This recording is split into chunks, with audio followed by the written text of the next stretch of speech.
이재명 대표의 그 선거법 사건 있지 않습니까? 항소심 재판부가 있는 서울고법이 이재명 대표의 그 사건을 소송 기록을 대법원에 접수했다고 합니다. 그리고 조금 전에 대법원에서도 사건 번호까지 부여했답니다. 고법 공보관이 이렇게 공지를 했습니다. 우리 신속하게 대법원으로 기록을 송부했다. 차 교수님. 네.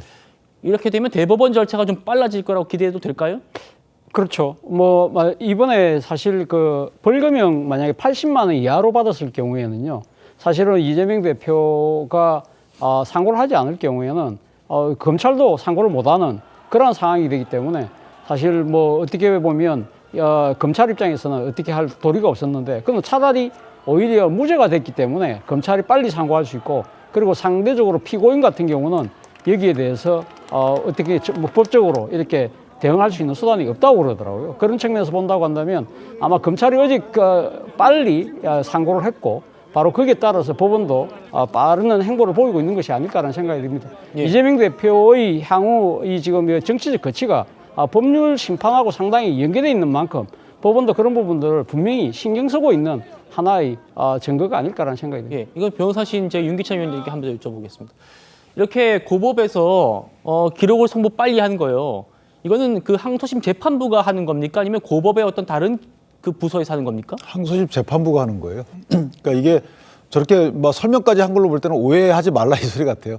보통은 저희가 상고장은 7일 이내에 내게 돼 있는데 네. 검찰이 25시간 만에 냈잖아요. 그렇죠. 거기다 상고 이유서 간단히 적어서 냈단 말이에요. 빨리 진행하고 싶은 욕구가 있는 것이고, 그다음에 담당 항소심 재판부의 경우에는 사실 14일 이내에 이제 소송 기록을 보내야 되는데 빨리 보낸 거죠. 그래서 혹시나 오해할까 봐 저렇게 3일 이내에 보내도록 관련 사건은 그렇게 규정돼 있다라는 얘기까지 들었는데 저게 원칙이죠. 왜냐하면 더 이상 검토할 게 없잖아요. 그다음에 대법원에 사건이 가게 되면 이제 상고 이유서가 접수되면 그 해당 주심 재판관이 지정이 되는데 상고 이유가 간단히 적힌 상고장이 제출됐기 때문에 아마 주심 재판관도 빠른 시일 내에 잡힐 것이다.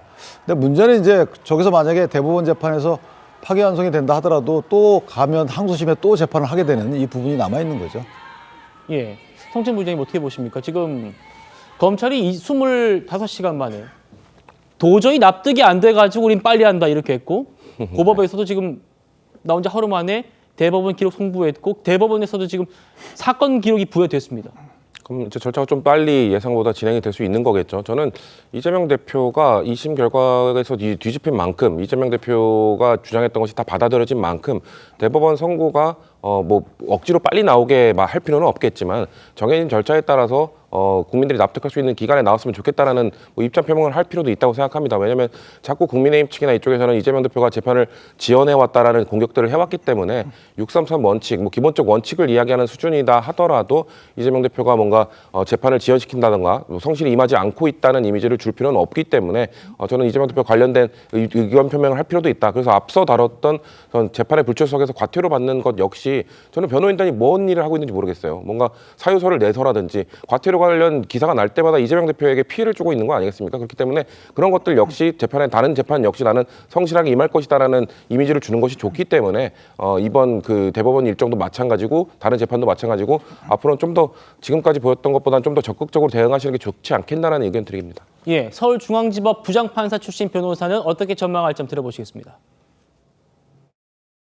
국토부 협박 부분을 무죄로 하려면 너무나 난관이 크기 때문에 백현동 부분은 도저히 무죄로 빠져나갈 방법이 없다고 생각하고 사실관계는 똑같거나 오히려 보면 이재명 대표에게 더 불리하게 바뀌었단 말이에요. 그런데 이렇게 전적으로 다른 판결이 선고되는 일은 정말로 드문 일이에요. 조희대 대법원장은 보수라고 알려져 있는 부분이 기대를 해봐야겠지요. 그리고 이 정도 판단이 있었다면 이것은 대법원이 끼어들어서 최증법칙 입에 법리 오해라고 해서 충분히 파기할 만한 사건이라고 보여요. 네, 국민님은 어떻게 전망하십니까?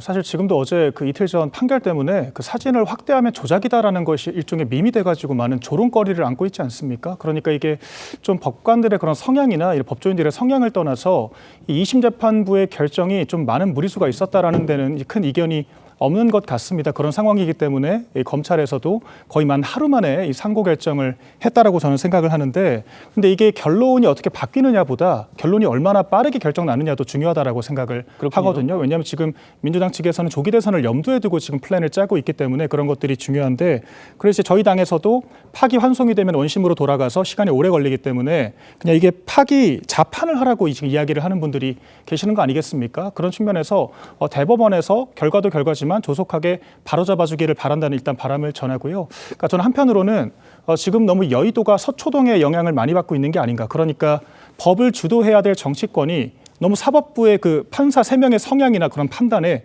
휘둘리고 있는 것이 아닌가, 이런 생각이 또 문득 들었습니다. 그런 측면에서 조금 더 능동적으로 법을 바꾸고 통치를 할 수 있는 그런 이 여의도와 이 국정을 관할하는 행정부가 조금 더 주도적인 역할을 할 수 있는 그런 정치권의 변화가 또 필요하다는 생각도 한편으로 들었습니다. 알겠습니다.